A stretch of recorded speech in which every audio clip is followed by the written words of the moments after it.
अस्सलाम वालेकुम मेरे प्यारे दोस्तों। बीफ चिली ड्राई की रेसिपी है रेस्टोरेंट स्टाइल। तवज्जो से देखने हैं। बिस्मिल्लाह पढ़ के एक बर्तन के अंदर ऑयल डाल दिया है। ऑयल डालने के बाद दोस्तों लहसुन इसके अंदर ऐड करेंगे। थोड़ा सा इसको फ्राई कर लेते हैं। बीफ को हमने थोड़ा सा कॉर्नफ्लावर और मैदा और अंडा डाल के थोड़ी सी मिर्ची नमक और उसको फ्राई कर लिया था थोड़ा देर पहले।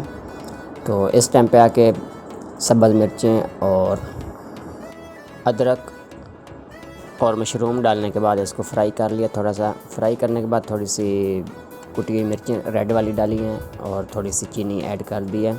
इसको दोस्तों मिक्स कर लेते हैं। मिक्स करने के बाद इसके अंदर बीफ डाल देते हैं जो बीफ फ्राई करके रखा था।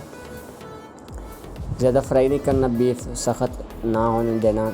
इसके अंदर चिकन पाउडर ऐड कर देते हैं। चिकन पाउडर ऐड करने के बाद सिरका थोड़ा सा ऐड करेंगे दोस्तों।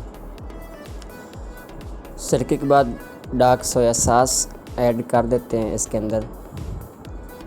बहुत सिंपल सी रेसिपी है, इसको आप लोग ज़रूर ट्राई कीजिए, इंशाल्लाह मज़ा आएगा। घर में रेस्टोरेंट स्टाइल आप बीफ चिली ड्राई जो है वो आसानी से बना सकते हैं। मामा सीता की सॉस डाल दी है ऑयस्टर। इसको अच्छे से मिक्स कर लेते हैं। मिक्स करने के बाद नमक मिर्च जो है वो अपने टेस्ट के हिसाब से आप कम ज़्यादा कर सकते हैं। इसके ऊपर थोड़ी सी गार्निश कर देंगे। आज की रेसिपी मुकम्मल होगी। इंशाल्लाह नेक्स्ट वीडियो में मिलेंगे।